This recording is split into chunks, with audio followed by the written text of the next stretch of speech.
Om Ajnanatimirandhasya Jnananjanashalaakaya Chakshur Unmilitam Yena Tasmai Shri Gurave Namaha Shri Chaitanya Manobhishtam Sthapitam Yena Bhutale Swayam Rupa Kadamaiham Dadati Swapadantikam Vandeham Shri Guru Shri Utpadakamalam Shri Gurun Vaishnavamscha Shri Rupam Sagrajatam Sahagana Raghunathanvitam Tam Sajivam Sadvaitam Savadhutam Parijana Sahitam Krishna Chaitanya Devam Shri Radha Krishna Padan Sahagana Lalita Shri Vishakhanvitamscha He Krishna Karuna Sindhu Dinabandho Jagatpate Gopesha Gopika Kanta Radha Kanta Namostute Tapta Kanchana Gaurangi Radhe Vrindavaneshwari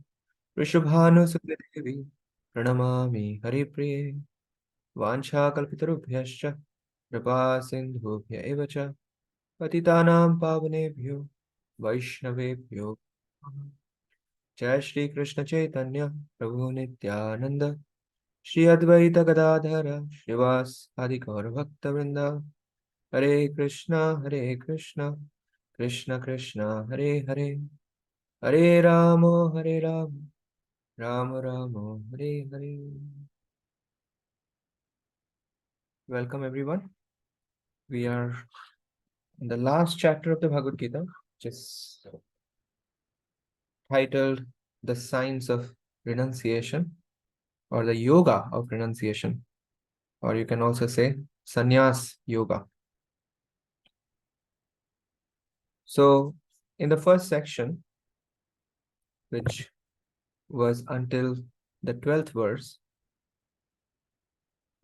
do you recall what are the main points in that section?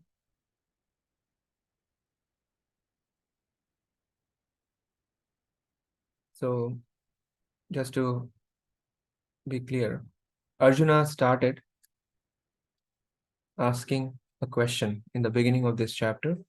What is the difference between Tyaga and Sannyas? So, what's the understanding that we have developed so far? Anyone would like to volunteer?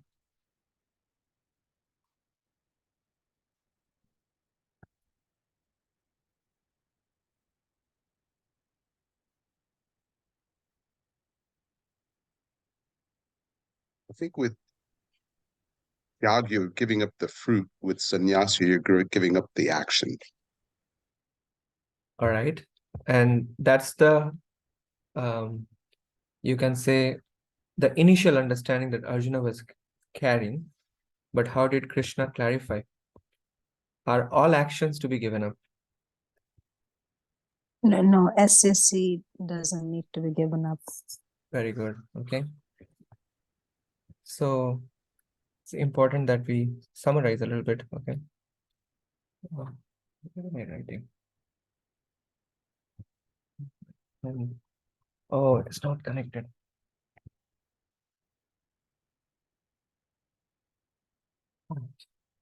Will it work?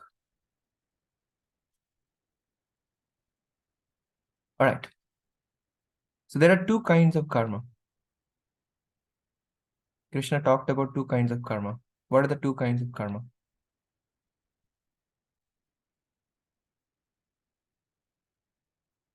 Kamya Nam. You remember? Kamya Nam karma. And Niyata karma.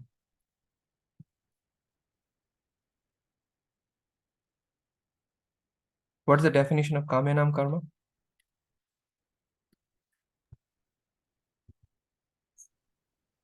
Karma that produces fruitive results. Yeah.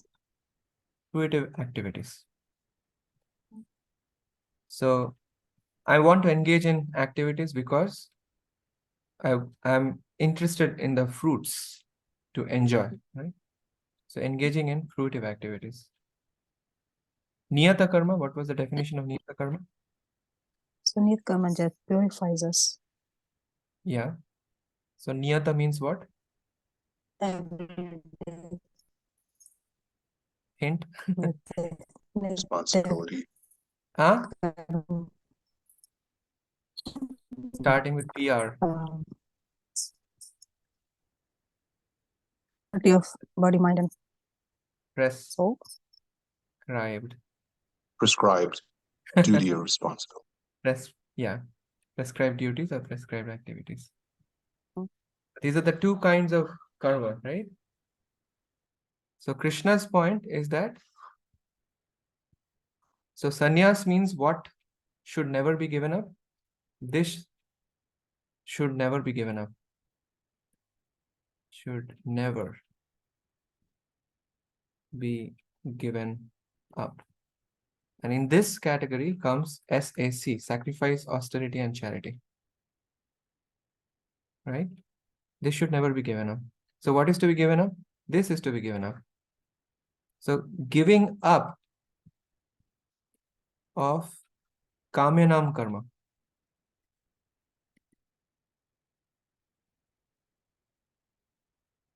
Kamyanam karma is equal to sannyas. Right? So giving up of kamyanam karma is what is sannyas. And sannyas essentially involves what? Internal renunciation. Right? Internal renunciation. So these should not be given up. And therefore, when we engage in these activities, what happens? Of course, there will be fruits. So when we give up, so giving up attachment to the fruits, even when we are engaged in niyata karma, that is essentially equal to tyaga. Is this clear? So 3 points Yes, in but relation to, 3 points in relation to tyaga and sannyas, okay? Number 1, do your duty because it ought to be done. Because it ought to be done, right? So they belong to this SSC, right? So this is SAC. They ought to be done. Second, don't be attached to the duty itself. Don't be attached to the duty itself. And number 3, don't be attached to the fruits. If all of these are fulfilled, then you can say one is engaged in the process of renunciation or the process of giving up in the mode of goodness. And that's what Krishna recommended. So these are Krishna's recommendation. So But Prabhu, can you please give one example? Maybe this is abstract. Do your duty because it got to be done. The sense of duty Yeah. for different people may be different, right? Correct. The So definition. take anything for that matter. Take anything for that matter. Now, working in this world involves some level of austerity. Doesn't matter what you do. Like, for example, Vikas Prabhu is a doctor. Okay, so he's engaging in his profession is his duty. So he's doing his duty because if it ought, doing his duty because it ought to be done. Okay, and while he's doing his duty, he's not attached to the duty itself and not attached to the fruits. How can that be possible? So that is basically is the science of the Gita. How is that going to be possible? When this duty is done for the pleasure of Krishna. So when Vikas Prabhu is taking care of his patients, with the understanding that I am doing this for the pleasure of Krishna, it is falling in the category of tyaga. So tyaga involves both internal plus external renunciation. So external renunciation would mean whatever fruits are coming, I'm using them in Krishna's service. Whatever fruits are coming, I'm using them in Krishna's service. So that's how external renunciation is coming. So my point is that this idea can be applied to anything that you do. It's not stereotyped. It's not that you are doing your duty when you are on the altar worshipping the deity. This principle can be applied in any sphere of life. So the mood of sacrifice, the mood of austerity, the mood of charity is more important than the externalities. Does it make sense? Yes, Prabhu. Yeah. So you can apply that even at home when we are taking care of the household chores, then also the same principle applies. We are doing it because it ought to be done. So then we are not so much complaining about the inconveniences that are involved in just getting the day-to-day activities done. Because my focus is pleasure of Krishna. My focus is not my own enjoyment. And therefore, whatever inconveniences are coming, I'm not complaining about it. I'm able to happily do it. And at the same time, while doing those activities do not bring any further reactions because they are getting enacted on a transcendental platform. Because at the level of my consciousness, I'm doing it for the pleasure of Krishna. So Bhagavad Gita is very, very universal in its application. The idea is not that when you are specifically engaged in some devotional activity, that's when the devotion needs to flow. But the principle of devotion is meant to be extended to all activities, all affairs of life. Okay. So that's Krishna's recommendation. So another question is that what is the cause of attachment? We touched upon this, so we are going to elaborate further. Do you remember what is the cause of our attachment? We entered into this section. Do you remember?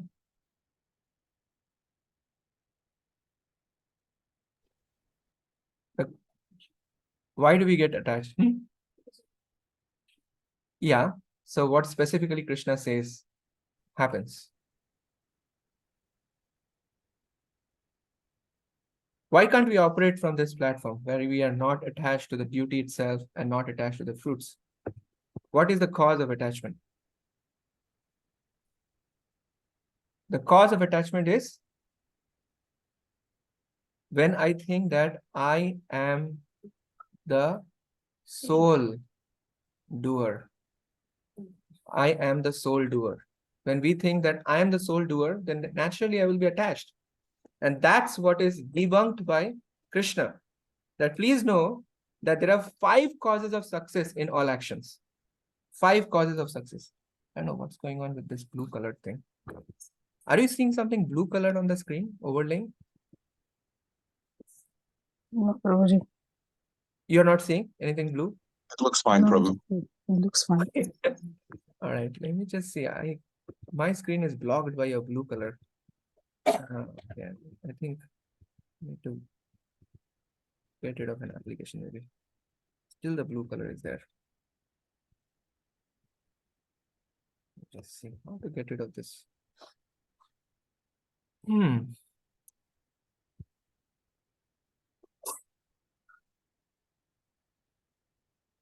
this the one?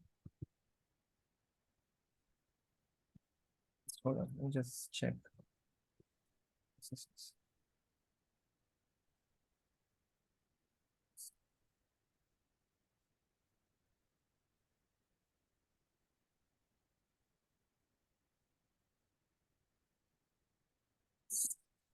There is a blue color thing that is occupying my screen. I want to Get rid of it. Finally. Okay. Sorry for the delay. I'm going to then share.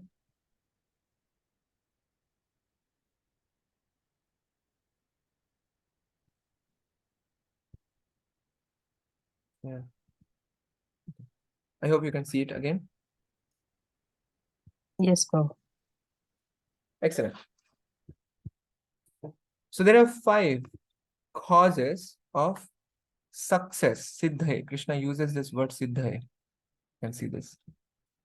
There are 5 causes for success in all actions. Sarva karmana, not 1 or 2. All activities. In all activities, these 5 causes are involved. So what are the 5 causes that are involved? So adhishthanam tatha karta, karanam cha prithak vidham, vividhascha prithak cheshta, daivam chaivatra panchamam. So number 1 is, so let's do it again as a revision. This we touched upon. Okay. So 5 causes of success in action. What's the number 1? I'm the doer. Oh. No. First one is adhishthanam. What is adhishthanam?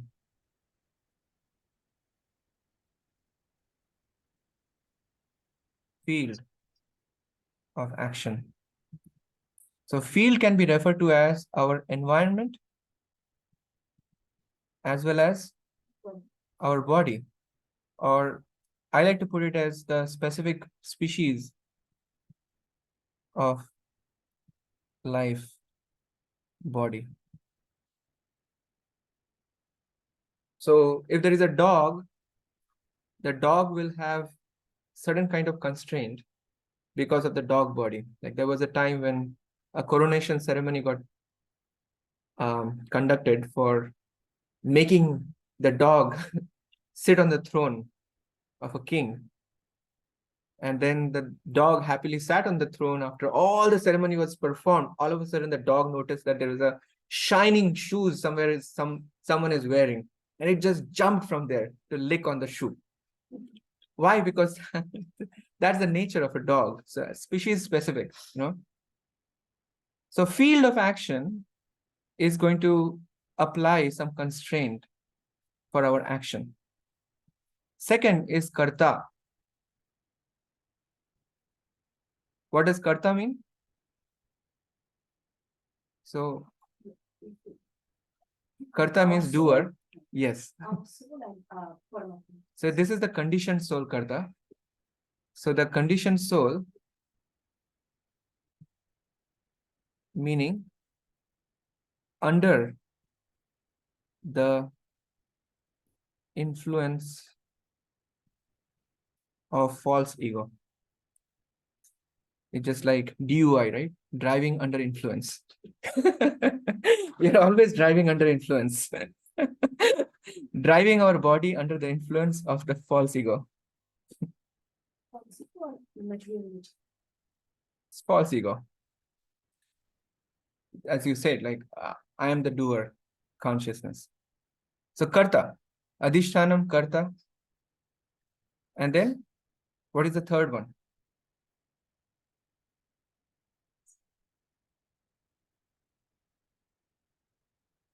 Anyone? 5 causes of success.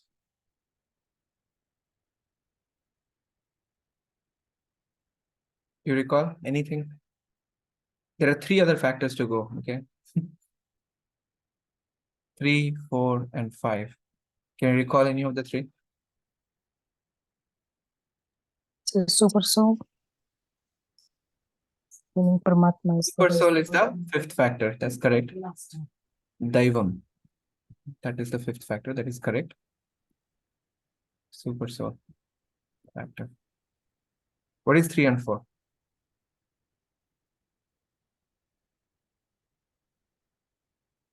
Karanam. Karanam.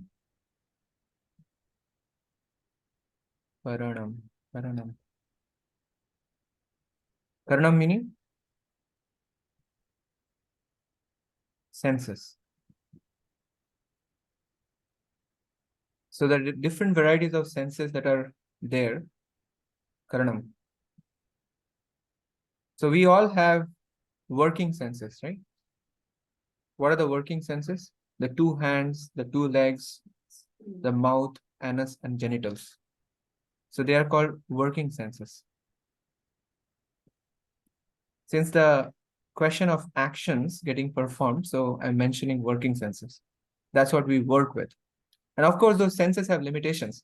Somebody may be a great artist because maybe their fingers are really long and they can be great artists. Or maybe they, because the fingers are long, they can play piano very well. They have access to more number of keys, you know.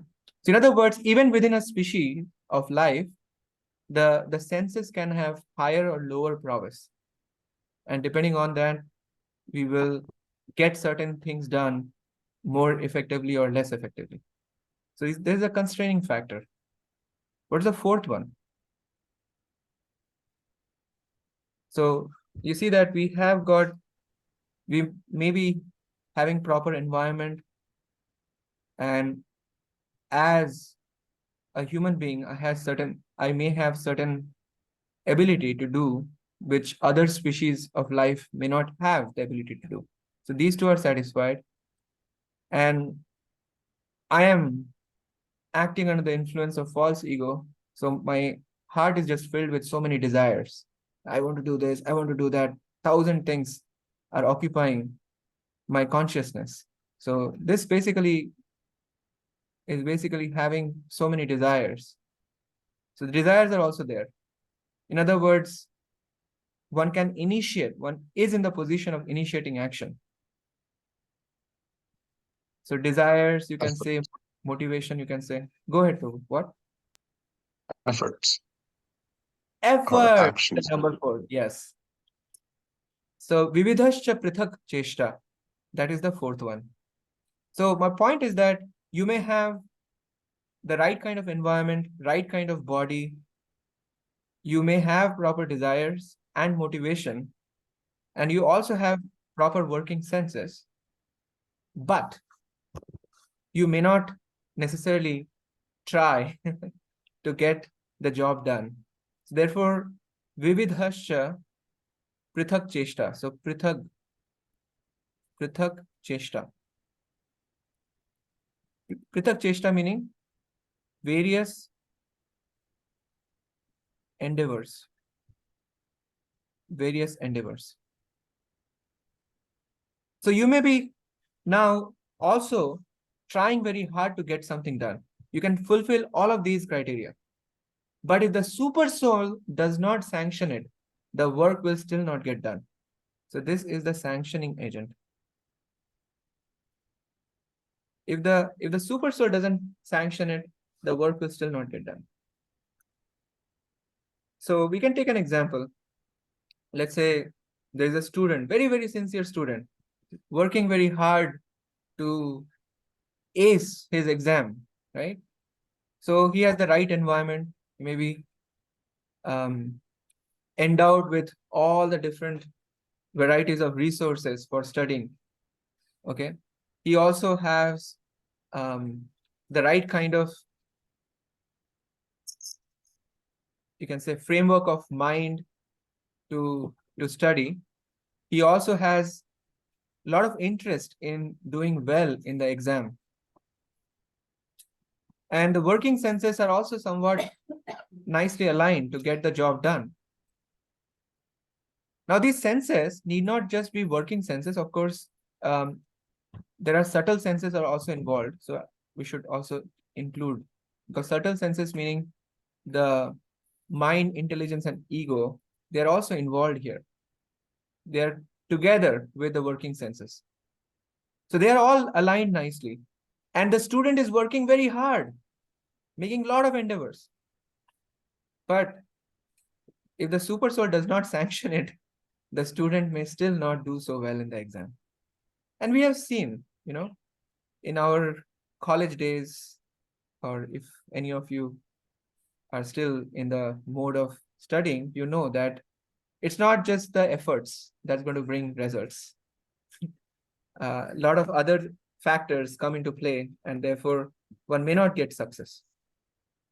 Okay, the point is that we are not the sole doer. That is the key point of this verse.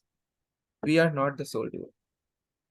So here are the Prabhu, how factors. does the super soul sanction the activities? How is Very that? excellent question. So the super soul, what is the basis for super soul to sanction an action? It is based on the deserving factor. Deserving factor is basically the whatever engagement in the past karma we had. So past karma builds up our deserving factors. So if suppose we have done a lot of pious activities, so then the result of piety is generally Janma Aishwarya Shruta Shri. So Janma means good birth, Aishwarya, wealth, good learning or education, and beauty, physical beauty. These are all sort of products of our past piety. So you might see certain atheistic person, very rich, very wealthy, very attractive. Of course, that means that their past karma had been very good.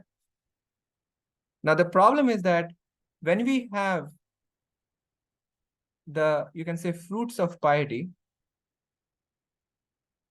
which may come in these modes, and when you add that with false ego,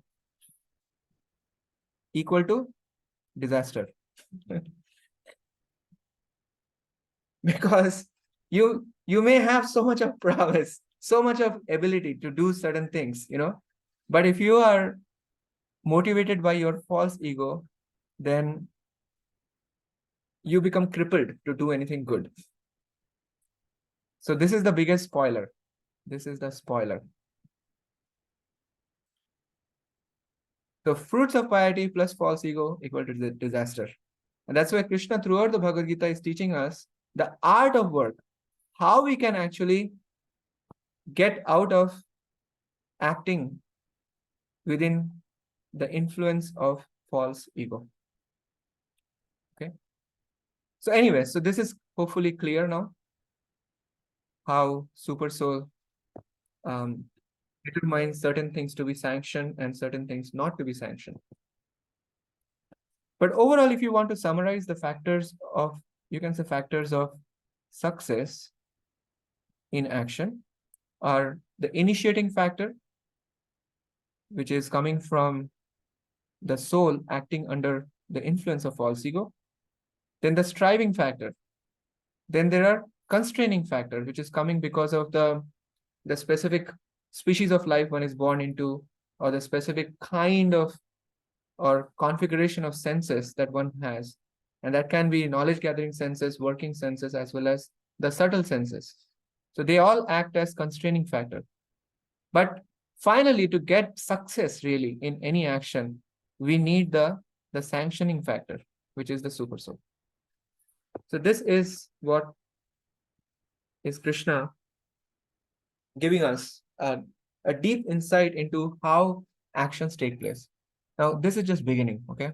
This section, Krishna is going to give such wide variety of details about how an action takes place.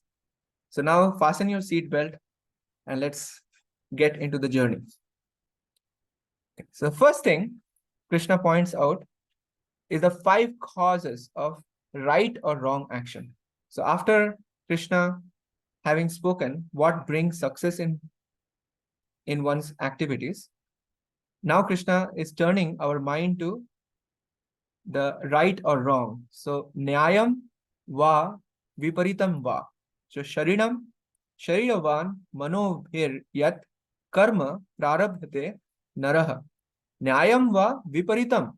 So this is right or wrong. Panchayate tasya hedavaha. So now Krishna is going to talk about what are the causes of right or wrong actions. So whatever right or wrong action a person initiates. So now Krishna can use this term initiates because Krishna has already talked about the 5 factors of action. One of them was the initiating factor, right? Which was the karta. So a person initiates with what? Sharirvan Manobhir, with BMW, body, mind, and speech. This is how we initiate action. So karta, so we have our false ego. We want to initiate some action. We want to activate a particular kind of desire. But how do we activate? With BMW, body, speech, and mind. And these 5 factors are its causes. What are the 5 factors? So these are the 5 factors. So tatraivam sati kartaram atmanam kevalam tu yah pashyati akrita buddhitvan na sa pashyati durmadhi. So hence, one who but sees oneself as the only doer. Please note carefully. We were trying to figure out what Krishna talked about as 5 factors of action. So you can say the 5 factors of success in action or 5 factors of causing wrong or right actions. Okay. So these 5 factors, meaning these aforementioned 5 factors. Okay. So they are resulting in the success. When we say success, right? Hiranyakashipu was successful in creating a lot of chaos. So typically success in action, it depends on the mentality of the person. So depending on the mentality of the person, certain action will be ascribed as right or wrong. So ultimately, these 5 factors are going to come at play to determine the right and wrong. So therefore, Krishna here is saying that those who are unintelligent because of misconceptions, because they are thinking what?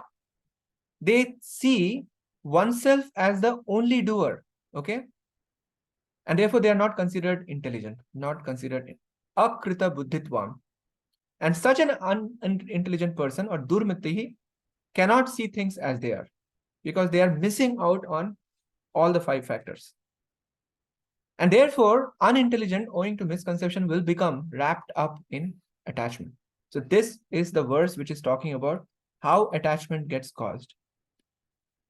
How attachment gets caused. And you can relate that to how Krishna in the previous section had talked about how proper actions should be performed by getting ourselves from attachments to the duty itself as well as attachments to the fruits. Okay. Therefore, there are 2 misconceptions you can say from here. One misconception is that I am the sole doer. And the second misconception that are associated with that, if I am the sole doer, then I'm the sole producer of results.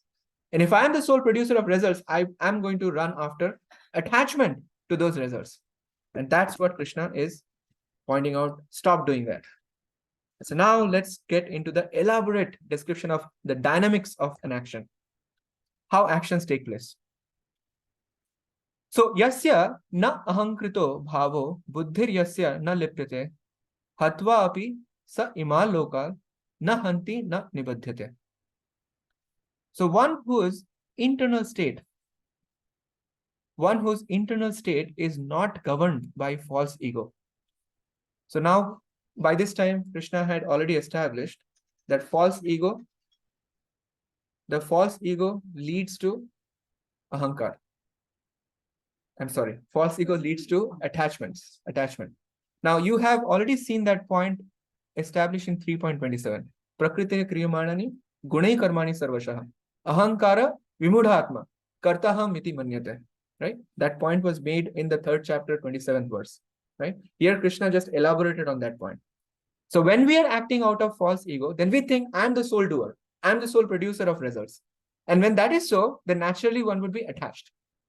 So one whose internal state is not governed by false ego, okay, whose power of discernment, so buddhi, from now onwards we are going to understand as the faculty of discernment, the power of discernment, is not tainted. Not tainted meaning what? What can taint buddhi? It is ignorance, right? So two, there are the quality adulteration factors in action are number one, false ego, number two, ignorance. Okay. So one whose internal state, bhavo, right? One whose internal state is not governed by false ego and whose power of discernment is not tainted by ignorance. While killing, now in the case of Arjuna, while this hatva becomes, we are not here to kill people. In the case of Arjuna, the killing is his duty as a Kshatriya, okay? Killing those who are causing harm to others. So hatva api, you can take it as while performing your duty, okay? So even while performing your duty, one does not get wrapped up in attachment associated with that duty. So in the case of Arjuna, while killing, one does not kill and is not bound. That's the key point. One is not bound by the attachments in this world. So therefore, one is not bound by the actions in this world. So 2 points to take here, that when one is performing actions, right, that action can get, the quality of the action can get adulterated. And how the adulteration can happen? Because of the false ego that may be there internally. And second, because of ignorance that may be tainting our faculty of discernment. Okay. So now Krishna is going to talk about the impetuses and constituents of actions. So jnanam gyayam parigyata trividha karma chodana. Karmanam karma karteti trividha karma sangraha. Okay, there are 3 impetuses of action. 3 impetuses. Okay, what actually triggers an action to take place? Number 1 is jnanam, which means knowledge. Number 2, object of knowledge. And number 3, knower or parigyata. Knowledge, object of knowledge, and the knower. These are the 3 impetuses of action. So why one would like to start an action? Because one has knowledge about something, right? And then one wants to apply that knowledge towards something, right? Gayam. What are you going to? So you have knowledge about something and you want to enhance that knowledge further. So there is an object of knowledge. And the person who knows it, that person wants to further engage in that process of knowledge. And therefore, jnanam, gyayam, parigyata, they act as the 3 impetuses of action. And then when the action takes place, okay, there are 3 constituents of action. And what are they? Karanam, karma, karta, iti. Karta, iti. This is karta, iti. Okay. So there is 3 Ks. Okay. So karanam means senses, then action, and then performer. So what is involved in an action? What are the constituents? What is making an action consummate? You know, the senses are engaged, right? Active. The action, the activity itself, right? And then the performer, the karta iti. These are the 3 constituents of action.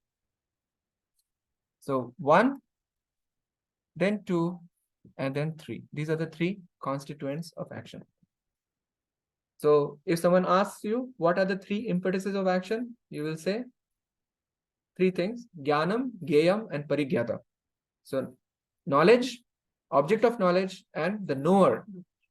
And there are 3 constituents of action. What are they? The 3 Ks: karanam, karta, and karma.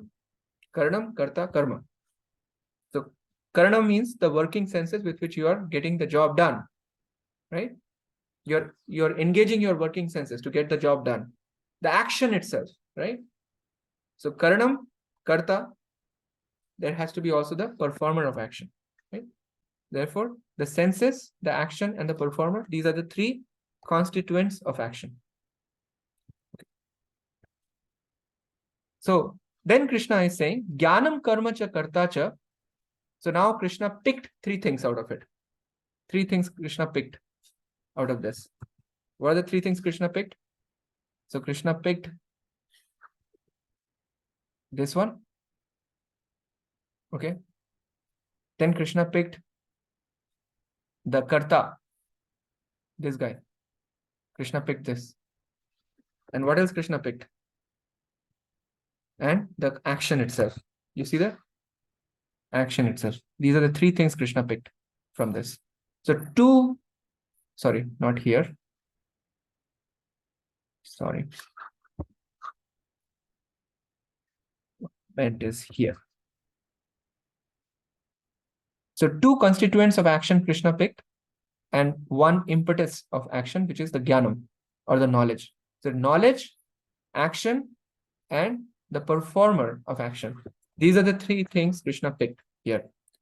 So see this? Jnanam, karma, and karta. Then picking these three things, Krishna wants to elaborate further how they can now belong to three different modes of material nature.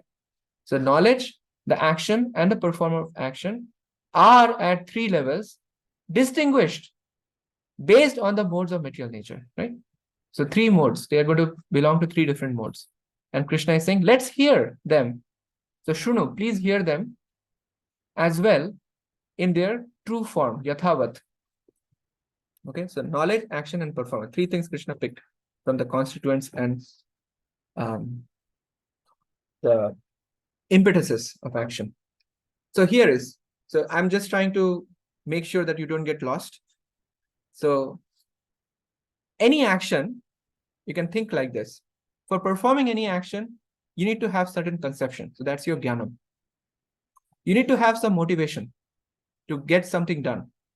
Then there is action, and then discernment. There has to be a clear idea of what is what it is not, and there has to be conviction.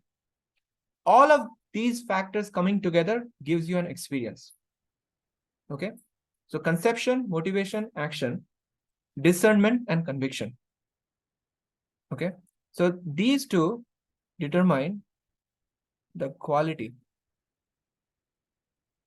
Okay, discernment, the buddhi associated and the dhriti, buddhi and dhriti, discernment and conviction, they determine the quality. And the jnanam, karta, and karma we just saw, that's the constituents and the impetuses of action. Okay, this is how the activity is actually taking place. Okay, so these are the constituents / motivation. So conception, motivation, and action, they are forming the background of your action. Okay, but what determines the quality of action? It is the buddhi, the discernment factor, and the conviction that you carry for getting the job done. Okay, and all these lead to an experience, that is the experience of happiness or distress, the sukha, right? So Krishna is going to therefore discuss all of these in the three modes, taking one at a time. So 1, 2, 3, 4, 5, 6. So 6 items Krishna is going to discuss in detail how they belong to 3 different modes of material nature. So Krishna starts with conception and action in 3 modes. Okay. So conception, so I'm referring to jnanam as conception, okay, and buddhi as discernment. Okay. So sarva bhuteshu yena ekam bhavam avyayam ikshate avibhaktam vibhakteshu taj jnanam vidhi satvikam. Okay, so first Krishna is going to talk about the knowledge or the conception in 3 modes. So that conception by which one sees one unchanging nature in all beings, undivided in the divided, we should understand it to be in the mode of goodness. Where have you heard this before in the Bhagavad Gita? This conception of one unchanging nature in all beings. What verse comes to your mind?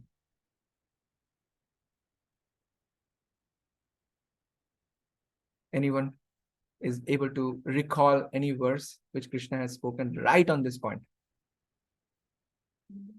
Yes. How Vidya does Vinay it? Sampanne? Huh? Exactly. So 5:18, right? Vidya Vinaya Sampanne. So remember Vidya, right? Vidya is associated with knowledge, conception. Vidya Vinaya Sampanne. Brahmane Gavi Hastini. Shuni Cheva Shvapakecha. Pandita Samadarshina. So one who is a Pandita, one who is a proper knower, that person, the foremost quality is that one is able to see one unchanging nature. One unchanging nature is basically the spiritual nature of all beings. So that is basically resting in one's being a spirit soul. So when one is carrying the spiritual vision that everyone is a spirit soul, and that undivided in the divided, okay, the spirit soul cannot be chopped into pieces. Okay, we have learned. Where we learned that? Second chapter. Nainam chindanti shastrani, nainam dahati pavaka, na chainam kledentyapo, na shoshati marutaha. That the soul is always undivided. It cannot, although it appears to be divided, right? The individual soul is appearing in everyone, and that soul has got the same inherent nature. And what is the nature of the soul? The nature of the soul is to serve the source of its existence, which is God. So nature of the soul is to serve God. So when that nature is employed properly, then one is seeing things as they are. Okay. So the conception needs to be clear to begin with. So this is therefore, I like to call it as the spiritual conception of life. The conception has to be set right before the action can take place. So one has to start with spiritual conception of life. So which means that one is seeing Krishna in the background. Only then one can carry spiritual conception of life. So we can take back to the example that I was giving, that in the office, you may be engaged in so many different details, right? Depending on your specific profession. You may need to interact with so many people, okay? But if the conception is clear, the internal conception is clear, that we are dealing with the spiritual energy of Krishna. There is one energy that is just showing so many variety. One nature that is manifesting in all different living beings. Then we will see things differently. Mode of passion conception, on the other hand, you can imagine it sees things in material conception of life. So the conception by which one understands many natures of different varieties manifest differently in all living beings. We should know that conception to be in the mode of passion. So where are the many natures coming from? Nana Bhavan. Where are the many natures coming from? The many natures are coming from one's psychophysical makeup. So physical makeup. So psychophysical makeup meaning everyone has a unique sort of makeup of body and mind. So when the focus goes to just body and mind of the other person, right? And we don't see, we miss out on the essence of that person, which is the spiritual essence, then we are already in the mode of passion. The conception by which one understands that there are many natures of different varieties manifest differently in all living beings. In other words, we only see the difference, that all living beings are so different. And therefore, somebody behaving in a particular manner that triggers our emotion and we get totally annoyed. We say, this is my enemy. This person is facilitating my sense gratification. This person is my friend. So this whole division that we create in this world, whether at an individual level or at a collective level, like this whole division that is happening at the world level, like different countries coming together to attack another country, and like this whole world war, the sense of world war is coming from who is sort of facilitating my sense gratification. That person or that country is my enemy, is my friend. And if if that person or that country is interfering with my sense gratification, my enemy. And therefore, I have to fight. So you can see the mode of passion is all about seeing the difference. Mode of goodness, you can see on the other hand, the conception is harmonizing, seeing the one spiritual quality present in all beings, in every time, place, and circumstance. And therefore, Krishna is never lost to such a person. So you can see passion naturally would lead to fights. It's just natural. And the knowledge in the mode of ignorance, the knowledge or conception in the mode of ignorance would look like this. The conception by which one is attached to one action as all in all, without any sound reasoning, without any basis of the truth, and is fragmental in conception, that is said to be in the mode of darkness.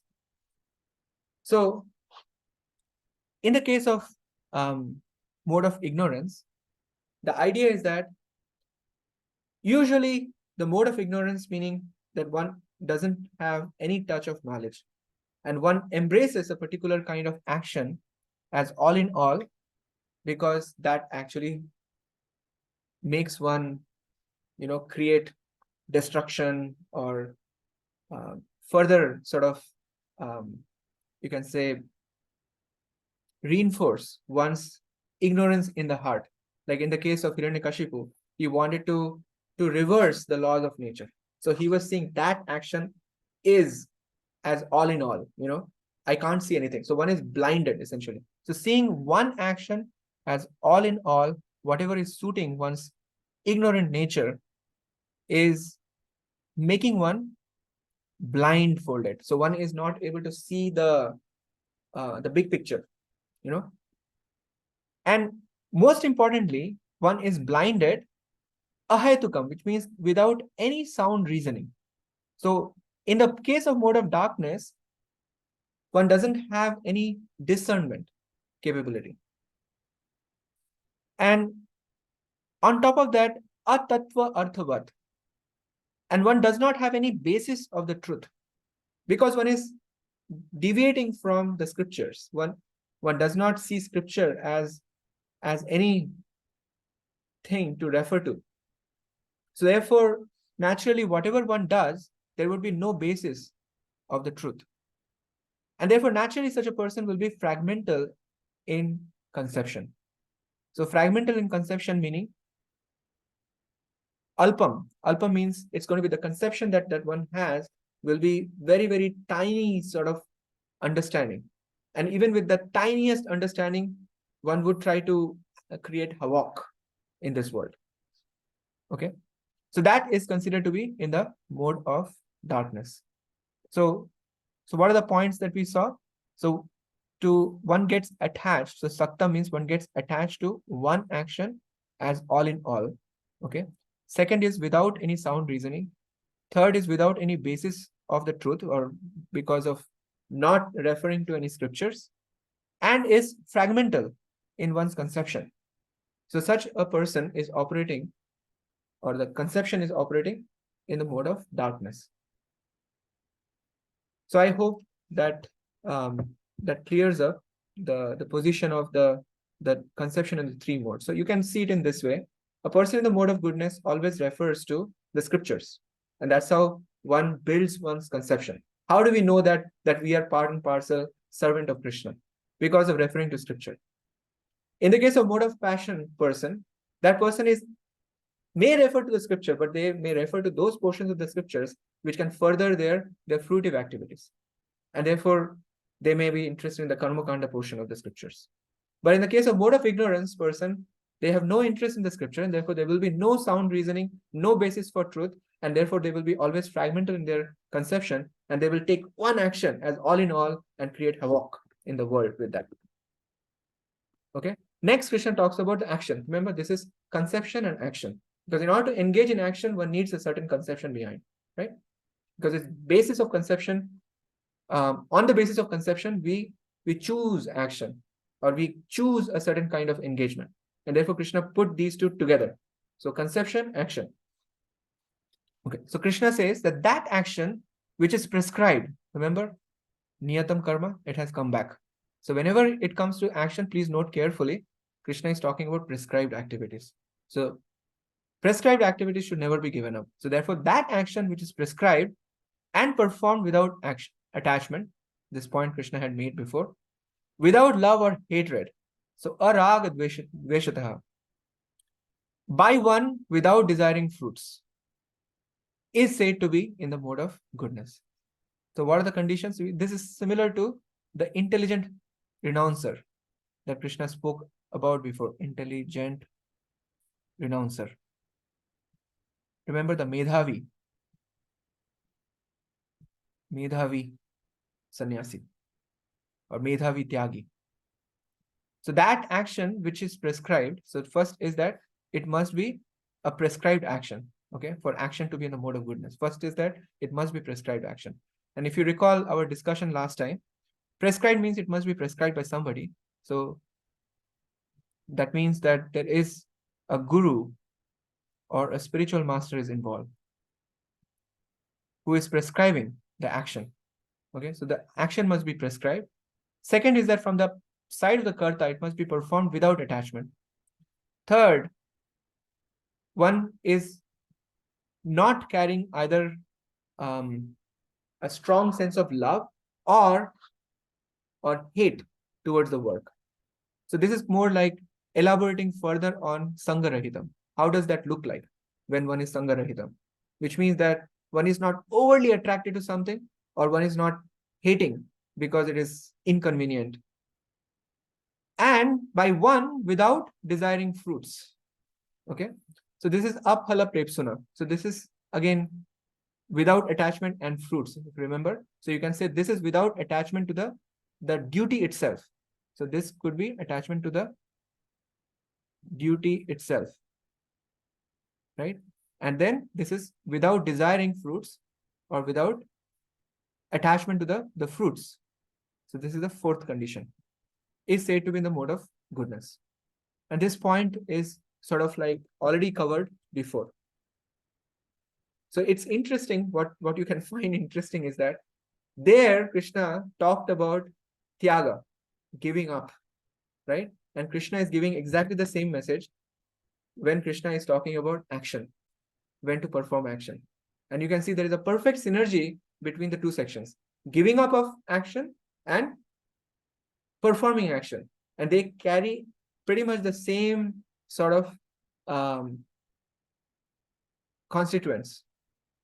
And therefore, giving up doesn't mean giving up of action, but giving up of fruitive action and giving up of false conception.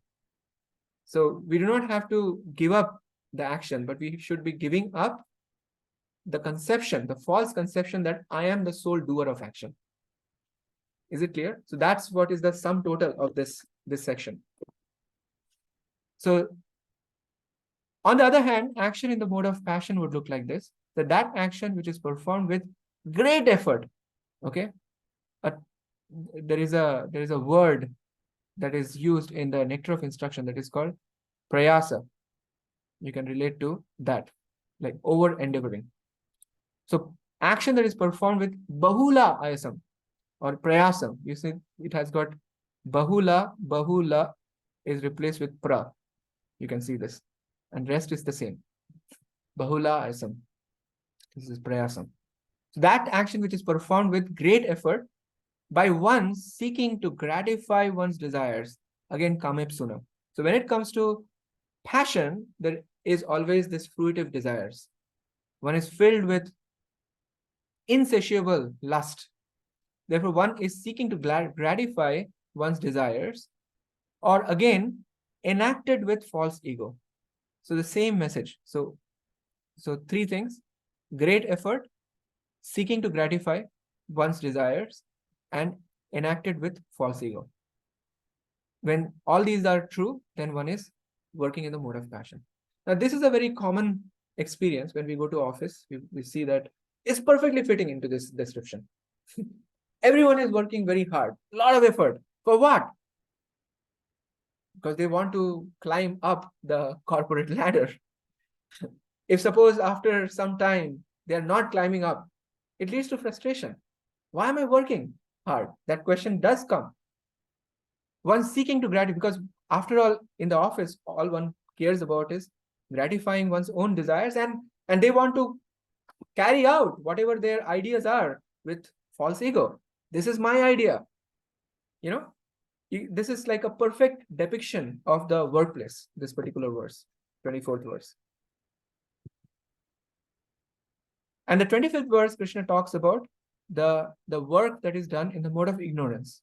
That action which is initiated in illusion. So again, no scripture. So therefore, naturally, arabhate means to initiate. So that which is initiated in illusion, which means no reference to the scriptures.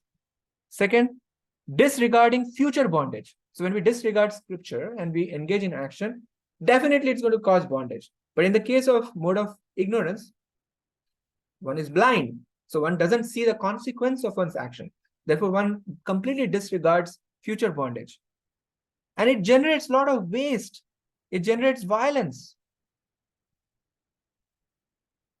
So disregarding future bondage, waste, violence, and very interestingly, one's own ability. So one is not even in touch with one's ability anymore. Usually in the mode of goodness, so goodness is characterized by present, right? And you have to understand that opportunities are all in the present. Passion, one is occupied by future. And ignorance, one's consciousness is fully occupied by past. Okay, so one is not able to be in the present. And therefore, if one is not able to be in the present, all the opportunities are in the present. So all the opportunities are in the present. So one is not in touch with one's ability. One is not in touch with whatever opportunities are presented. And therefore, it generates a lot of waste. So one is completely disregarding the future bondage. One is disregarding waste. One is disregarding violence. And one is even disregarding one's own ability. So in this way, the work, you can imagine what kind of work will get generated at this point. So the work that gets generated is a total waste. Waste, violent, we can say wasteful, and violent. That's the nature of work that gets generated out of this. And the work that gets generated here is lustful or lustful engagement. And here, whatever action one is performing in the mode of goodness, it's going to be a careful, thoughtful,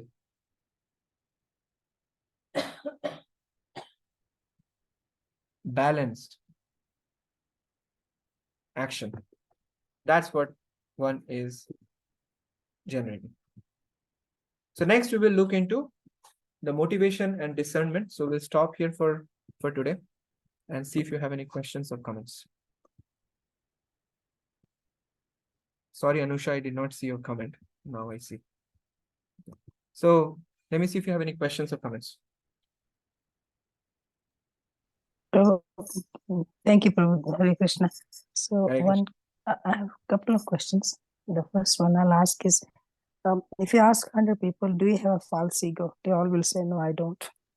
So what's the 3 symptoms? Maybe I'll ask that I have any false ego. That's a proof that they have false ego, in fact.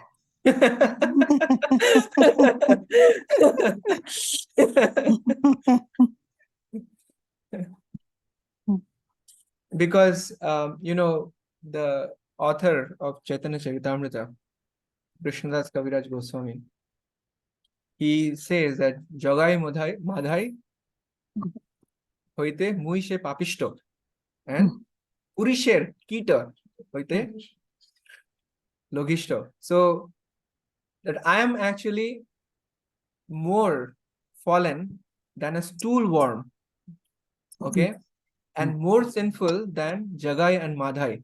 So Jagai and Madhai are the contemporaries for, I wouldn't say contemporaries of Krishnadas Kaviraj Goswami, but contemporaries of Chaitanya Mahaprabhu.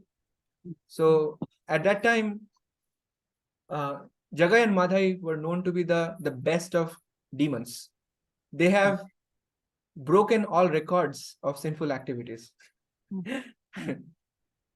Okay, so there were no sinful activity that they had not committed, And Krishnadas Kaviraj Goswami, who is a supremely gifted scholar and a pure devotee, he is saying that I am more sinful than Jagai and Madhai and more fallen than the worm in the stool. Now, it is not that he is just making up a nice simile, but it is something that he is feeling that way. Because the more one becomes refined in one's consciousness, the more one sees room for improvement. And the more one sees room for improvement, the more one starts thinking that I am so fallen. It's as simple as that. And therefore, being within the grip of false ego means that I start thinking that I am sufficient to generate results. I am sufficient to do whatever I am doing. It is just like an analogy that you can think of. If there is a truck driver, okay, who is sitting in the truck, and the truck is connected with a rope, and that rope is tied around a man, okay, around his neck. And that person, with a lot of effort, walking forward, and sees that the truck is coming behind. And he thinks that I'm pulling the truck. But what that guy is not noticing is that there is a truck driver also sitting there, giving him the illusion of him walking, forward, pulling the truck. So this is our situation.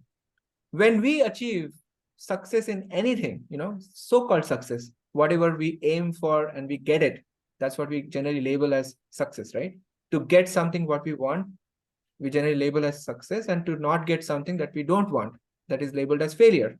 So when we succeed, so to speak, what happens to us? We start thinking, yes, I did it. I deserve this. I deserve all the accolades that are supposed to come because I did it. So this is just like that person who is pulling the truck, forgetting that there is a truck driver sitting there. That's what Krishna is educating us in this section about, that actually there are 5 factors of action. If the super soul did not sanction it, if the super soul did not change the configuration of matter around, you were not in a position to get anything done whatsoever. And by the way, all these other factors, the senses, the ability, right, to do certain things done, that's also gifted by Krishna. We didn't produce our own bodies, right? We didn't produce our own senses. We didn't produce our own initiating thoughts. Even if the ideas are coming, the conceptions are coming, everything is given by Krishna to us. Therefore, we actually should think carefully that to think otherwise, that I am the sole doer, it's just a fool's paradise. That's all it is. And to also claim that, okay, I don't have false ego, that's just like essentially further steeping down in that consciousness. In other words, I am so great that I don't have false ego. There was a disciple of Srila Prabhupada, used to always say, I'm so fallen, I'm so fallen, I'm so fallen. I'm the most fallen. One time he expressed before Prabhupada in this way. And Prabhupada said, you're most nothing. So the idea is that even when we start actually issuing those kind of remarks, when we don't issue out of realization, then all we are doing is that we are causing a social disturbance. So humility is something which is meant to be cultivated internally. It is not to be advertised. The moment we get into the advertisement program, that means we have already lost humility by that time. Mhm. Does that make sense? Yes, Prabhu. Yes. Um, I will let other people ask, but I do have another question. Okay, Um, fine. Okay, this is the example that we just in the last verse gave about the workplace. You know, you do things and you expect rewards. So, it's, I know it's passion when you work at the workplace. After working so many years, you do expect that you you grow in your career, right? This a development growth. It's a typical words that the workplace and corporate setups you think is like you work and you don't expect anything. Right. I mean, this is, I know it's a passion, but it sounds right. Okay, it's at some point it's natural also that you work and then you grow, right? How to deal with this? We all have it. I have it. I know that. Yeah. So first of all, we have to understand that just by having that kind of strong desire for climbing up the corporate ladder, it's not going to happen. It's not in your control. You understand? So it's just going to create a lot of wasted energy. That's what it's going to generate. Rather, like if we are more focused on the quality of our work, more focused on dedicating whatever work we are doing for the pleasure of Guru and Krishna, that's just going to make our consciousness spiritualized. So, in other words, if suppose by our harboring all these ideas that, okay, I have to do these things in this way, that way, so that I can grow faster, that doesn't help generally. Okay. What helps is really when we consider the workplace or our karma bhumi to be a place where we are applying the process of devotional service, then that has the potential of spiritualizing the workplace.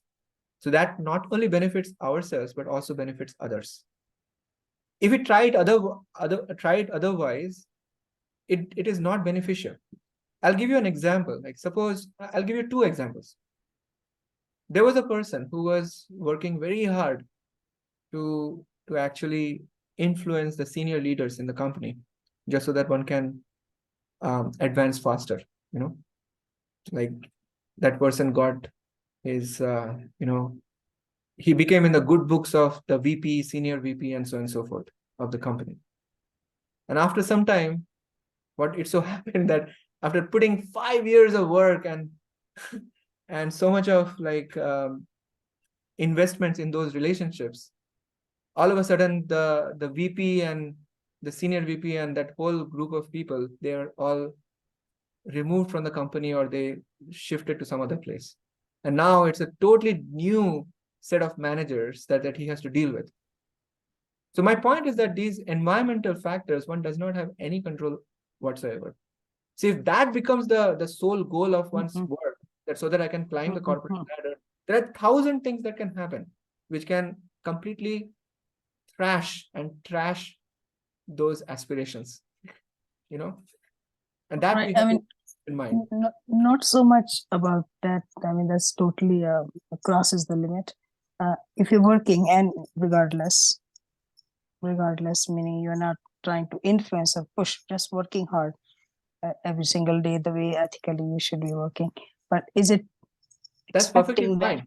right? That's Expecting that, right? Yeah, it's just that we have to follow Krishna's advice here. It's perfectly fine to work very hard, but we have to ask ourselves this question: whom am I working for? If the answer is I'm working for my manager or my company, we got the equation wrong after studying the whole Bhagavad Gita.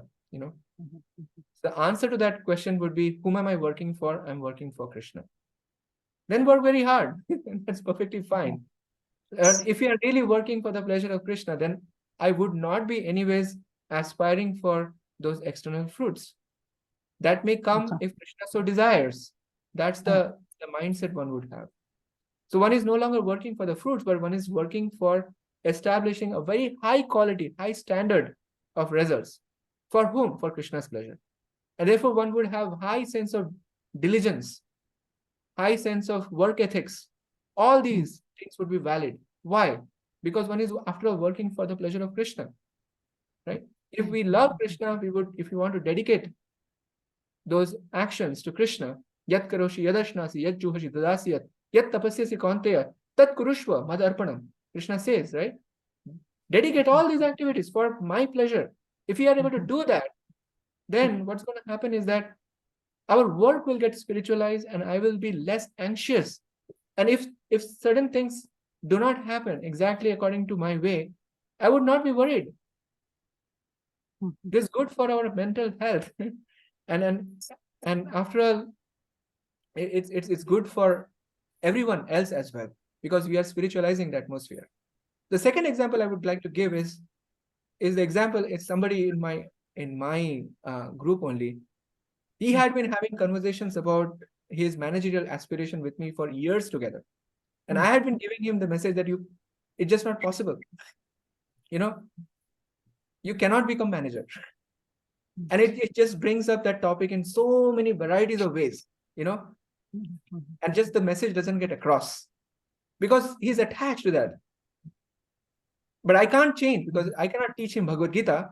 But I'm just explaining to you, there are certain things which are just not possible. He has already spent 15 years in the company. But I still cannot give him that, what he wants. Because there are so many other factors. And I am being very honest and very upfront with him that this is not possible for you. Sorry. But I can map out another path of career for you, but this is not possible. But I can see that, like, because that attachment is so strong, it just comes in so many varieties of ways. And I have to again bring him back to the original discussion we had, So my point is that it's not that in the corporate environment is very complicated, and usually whatever we want, we don't get. Okay. Usually. So it's far better to focus on the work ethics, far better to focus on spiritualizing our environment, spiritualizing our actions, and follow the instructions of Krishna. That will make us happy and make others happy as well. Is that okay? Thank you, Prabhu. Thank you, Prabhu. Yes. Hare Krishna. Hare Krishna. Who is iPhone here? Prabhu, me, Prabhu. Sorry, Vignesh. Okay. Sorry, Prabhu. Yeah, Prabhu, I agree with your point, what you said.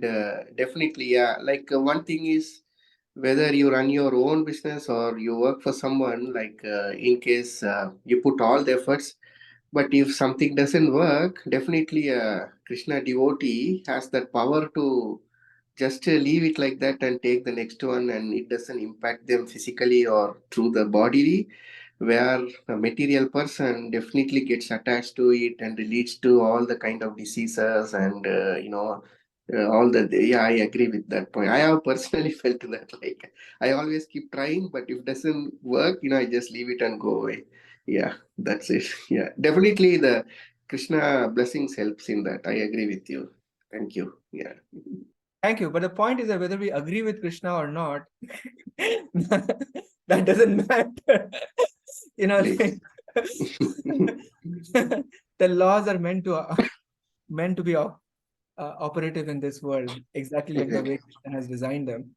It's just like, if there is a danger post, where there is do not touch, in India particularly, we have seen those danger, the skeleton symbol there, because it's like high voltage. Now you may say, okay, I'm not sure whether I'm going to believe in that. I'm going to touch it. But if you try to touch it, you will not be there to kind of share the results of your experiments. Because you'll be gone. Exactly. So there are certain things we don't want to take chances. Exactly. So Krishna's words in the Bhagavad Gita, they're just like that, Exactly. Thank you. So yeah, the point is that we would be in a much happier state if you're able to follow these beautiful instructions of Krishna. And Krishna is spending patiently so many verses, going through verses after verses, giving us a clear understanding about how actions are taking place.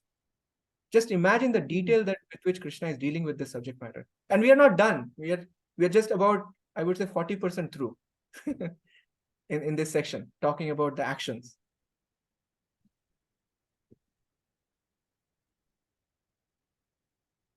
Any other question or comment? Not a question, but comment actually. Yes, thank you for explaining. I mean, there were a few years ago, I took up a job and it was at director level. I said, I'll be very happy, will not expect anything now. So now after a few years, I got one more level. Now I said, oh, I'm capable of getting more. So I expect more. No, I want to be VP. So it's you creating unhappiness. So thank you for putting, grounding me in that I don't need to be unhappy with desiring more and more. I'm okay. I'm satisfied. I'm great satisfaction and happiness. Okay, thank you, Prabhu. This was very helpful. Indeed. That's why Krishna says in the second chapter, Dukkeshu an udvigna mana, Sukheshu vigata spriya. This is the even-mindedness plane that Krishna is teaching us. Dukkeshu, when something bad happens from our perspective, an udvigna mana, don't get disturbed. Something so-called good happens, Sukheshu, right? Vigata spriya. You're not like elated and excited jumping off the cliff, Right. The idea is that, because the thing is that when something good happens, the nature of this world is that something bad is also going to come. Something bad happens, something good is going to come. This is like a seasonal change that is going on in this world. So there is no point in just becoming too excited, too elated, or too dejected. It's far better to sort of balance out our emotions and focus on what matters. And what matters is our relationship with Krishna. And if we lose that, that's the biggest loss. If we lose our quality of relationship with Krishna, or lose out on the quality of our relationship with Krishna, that is the biggest loss. So we don't want to compromise on that. Thank you, Prabhu. Yes, I'm going to put an index card in my office. I work for Krishna. So that's a reminder. That's an excellent idea, by the way. Excellent idea. Hare Krishna, Prabhu. Chaitanya Hare- Rasadas. Hare So, Krishna. if I can make a comment here, right? So it's not wrong in aspiring for promotions or kind of going up the ladder of the management or whatever it is. It's about what is the intention behind growing in the firm, right? If the intention is I want more money, I want more power, then it's wrong.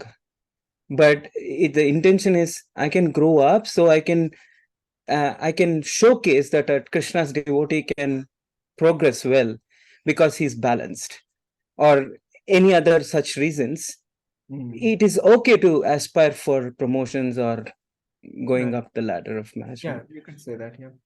Yeah, definitely. So what counts is the motivation behind the Consciousness. That's correct. But Thank you, Prabhu. it's also true that oftentimes we get caught, Yeah, that is perfect. Sure. That's how we start justifying our mind. But then until we are purified, like we are carrying a lot of mixed sort of baggage, essentially. Agree. And thank you, Prabhu. Therefore, we have to continuously remind ourselves. So just like Suman Mataji said that, okay, she's going to put that reminder. Index card. That's a very good suggestion, actually. I'm working for Krishna. We need reminders, multiple reminders. And it's easy to forget in the hustle and bustle of daily life. So it's a reminder. It's good. Totally agree. Yeah, somebody had a bumper sticker on their car, like give it all to Krishna.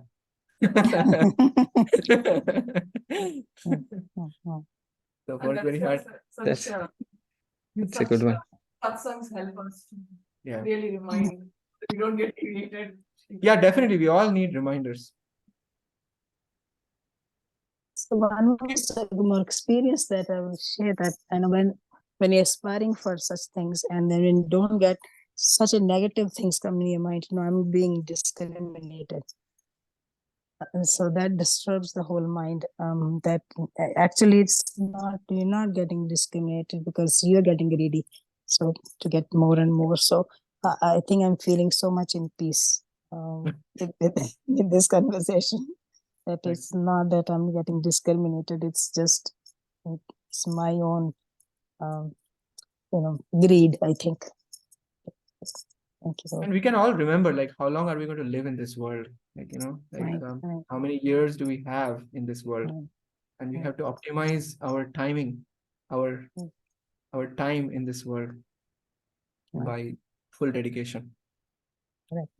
That's something that we should, when we look at our gray hair, right? We look at the wrinkles on the skin, right? Mhm.